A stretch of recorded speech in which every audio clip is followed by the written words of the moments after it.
باب اذا نام ولم یصلی، جب کوئی شخص سو جائے اور نماز نہ پڑھے، بال الشیطان فی اذنہ، شیطان اس کے کان میں پیشاب کرتا ہے. اب آپ کہیں گے یہ تو کوئی نہیں، کوئی کان میرا گیلا ہی نہیں ہوتا. بات یہ ہے کہ شیطان کو دیکھا ہے آپ نے، اس کو پکڑ سکتے ہیں آپ؟ جب اس کا کوئی مادی وجود نہیں یا ہوگا کوئی وجود تو ہم اس کو نہیں پکڑ سکتے. تو پھر جب یہ پیشاب کا لفظ آئے تو اس سے مراد وہی نہیں ہو سکتی جسے ہم پیشاب سمجھتے ہیں، اس سے مراد کچھ اور بھی ہو سکتی. اگر شیطان جو ہے آپ اس کو پکڑ نہیں سکتے. شیطان کے کھانے کا بھی ذکر ملتا ہے، شیطان کے بچوں کا ذکر ملتا ہے، ذریتہ.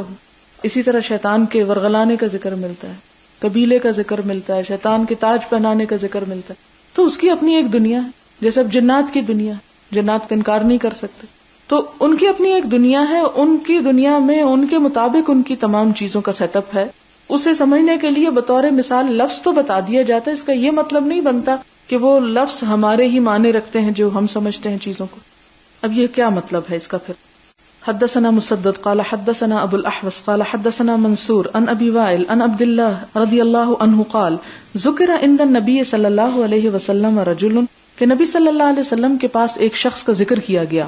فقیلا، تو کہا گیا، ما زال نائما، سویا رہتا ہے، حتی اصبح، یہاں تک کہ صبح ہو جاتی. ما قام الی الصلاۃ، نماز کے لیے نہیں اٹھتا. یعنی واضح طور پہ بتایا گیا اتنا سوتا ہے کہ فجر کی نماز چلی جاتی ہے، نماز نہیں اٹھ کے پڑھتا. فقال، تو آپ نے اس شخص کے بارے میں کیا فرمایا؟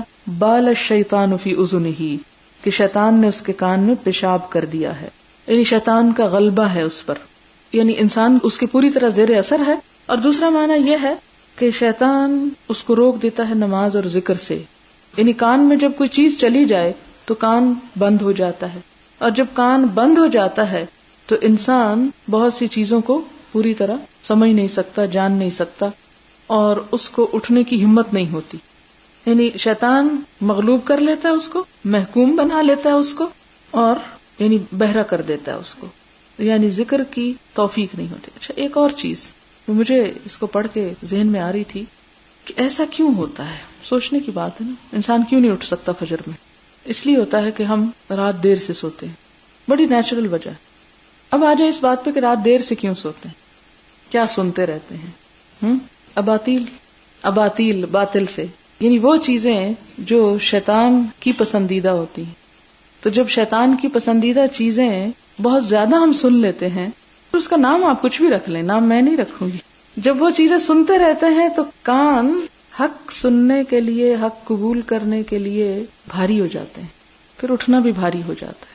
پھر صبح کو اٹھانے والی آواز اچھی نہیں لگتی، یا اثر نہیں کرتی، اندر نہیں اترتی، کان بند ہو چکے ہوتے ہیں. اور یہ بھی ہے کہ کنایا ہو اور آپ نے پیشاب کا لفظ کہہ کے شیطان کی غلاظت کی طرف اشارہ کیا کہ اس پہ صرف شیطان کا وسوسہ ہی نہیں، پوری طرح شیطان کی غلاظت اس کے اوپر تھپی ہوئی ہوتی ہے، مراد یہ بھری ہوئی ہوتی ہے. یعنی ایک طرح سے آپ صلی اللہ علیہ وسلم شدید ناپسندیدگی کا اظہار کیا